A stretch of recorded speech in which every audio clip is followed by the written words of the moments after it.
Assalamualaikum warahmatullahi wabarakatuh. Hai semua, selamat datang di podcast Sosiologi Dakwah Talks. Hari ini kita bakal ngobrol santai tapi berbobot tentang strategi dakwah untuk pengembangan komunitas dan contoh-contoh keberhasilannya di lapangan. Aku ditemani dengan dua narasumber. Yang pertama ada Haina. Hai guys. Nah, Haina ini teman kita sendiri yang bakal sharing tentang strategi dakwah lokal dan global. Dan yang satu lagi ada Akbar. Nah, yang ingin join lewat Zoom karena lagi turun survei di lapangan teman-teman. Hai Akbar. Halo Ade. Oke, tanpa basa-basi kita mulai aja guys. Oke, yang aku ingin tanyakan, Haina bisa nggak jelasin dulu apa sih strategi dakwah di tingkat lokal? Nah, ngomong-ngomong tentang lokal nih, berarti kita berbicara tentang masyarakat di pedesaan yang jauh dari perkotaan, yang jauh juga dari teknologi. Nah, strategi yang harus kita lakukan ketika kita dakwah ke masyarakat lokal, yaitu dengan satu, kita harus berdakwah dengan bahasa yang mudah dipahami, mudah dimengerti oleh orang-orang lokal. Nah, gak hanya dakwah, gak hanya menyampaikan materi, kita juga sebagai dai harus menghidupkan masyarakat tersebut.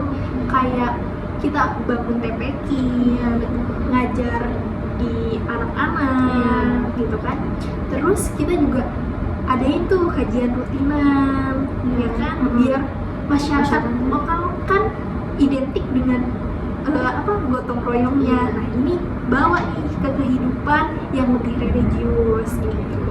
Berarti kuncinya itu adaptif dan membumi ya. Iya. Keren banget guys.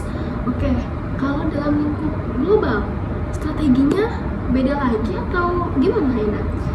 Pasti deh, strateginya harus beda karena orang-orang global itu masyarakat kan di perkotaan, terus terjamah juga sama teknologi-teknologi yang sekarang tuh semakin meningkat gitu ya. Iya. Meningkat ya teknologi dari mulai virtual kayak media sosial tuh Instagram, juga kehidupannya juga literasinya banyak ya, kayak webinar gitu. Ya bisa. Kita juga bisa masuk nih sebagai pendai gitu kan ke webinar tersebut. Terus ada juga nulis di jurnal. Orang-orang yang global itu kan luas. biasanya bacaannya juga banyak gitu loh. Kita bisa sambil nulis artikel misal di Kompasiana yang sering kita kerjakan tuh di Kompasiana, yang terjamah gitu ya oleh orang-orang global. Nah, di global juga biasanya dakwah itu menjamak atau menyentuh pekerjaan orang-orang tersebut, gak hanya secara dakwah tapi bisa menghasilkan cuan. Iya, betul. Yang tadi tuh di media sosial kan sekarang bisa dapat penghasilan juga dari sana. Tapi niatnya jangan karena cuan juga ya teman-teman gitu. Itu mah sebagai benefit tambahan. Biar kita juga semangat kayak gitu. Berarti dakwah global itu bukan sekedar ceramah internasional, tapi juga lebih ke strategi besar. Ya. Oke teman-teman, sekarang kita beralih ke Akbar yang sedang lagi survei di lapangan. Halo Akbar, bisa dengar suara kita nggak? Halo Ade, halo Haina, aman kok. Sekarang saya lagi berada di Desa Mandalasari buat melakukan observasi program pemberdayaan berbasis dakwah. Ih, mantap nih Akbar. Coba Bar ceritain apa yang kamu lihat di sana. Jadi, di Mandalasari itu ada kegiatan family gathering dakwah.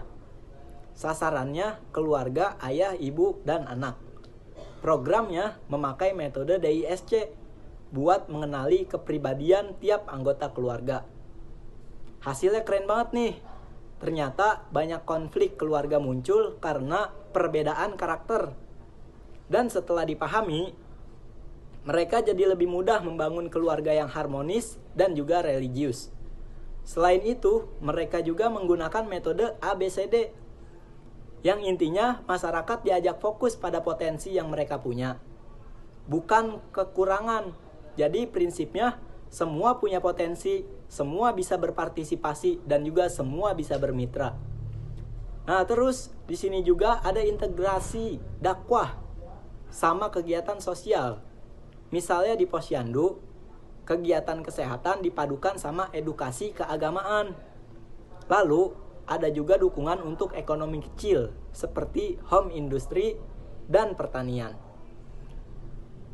Ada lagi nih yang paling menarik, masyarakat ngelihat dakwah bukan cuma sekedar ceramah agama, akan tetapi dakwah bilhal. Jadi dakwahnya itu lewat tindakan. Contohnya kayak semisal bantu tetangga, gotong royong, perbaikan fasilitas desa, dan lain sebagainya. Wah, itu real banget ya penerapannya. Oke deh, sekarang aku tanya ke mereka berdua, Haina dan Akbar. Menurut kalian berdua, apa sih pelajaran yang bisa kita ambil sebagai mahasiswa? Nah, pelajaran yang bisa aku ambil ya dari materi ini, ternyata dakwah itu gak harus jadi ustadz dulu. Dakwah itu gak harus melulu di atas mimbar gitu. Kita sering udah berdakwah nih, saling mengingatkan sesama teman gitu. Nah, itu juga udah termasuk berdakwah ke keluarga gitu, diingetin gimana sih caranya mendidik anak yang baik. Kalau ke keluarga, gimana sih kita bakti kepada orang tua gitu. Kalau Akbar sendiri, kayak gimana? Setuju. Dan sebagai mahasiswa, kita punya banyak akses digital. Kita bisa bikin konten dakwah positif, diskusi online, atau ikut kegiatan sosial kampus. Intinya kontribusi kecil tapi konsisten. Nice. Jadi dakwah itu luas banget ya. Mulai dari lokal sampai global, dari keluarga sampai media sosial. Oke teman-teman, kita udah di penghujung acara. Terima kasih kepada Haina dan Akbar atas insight-nya. Buat teman-teman yang pendengar, semoga obrolan kita hari ini bisa menjadi gambaran bahwa dakwah itu bukan ceramah, tapi proses membangun masyarakat dengan cara yang manusiawi dan relevan dengan zaman. Langsung saja saya tutup. Terima kasih. Wassalamualaikum warahmatullahi wabarakatuh. Dadah.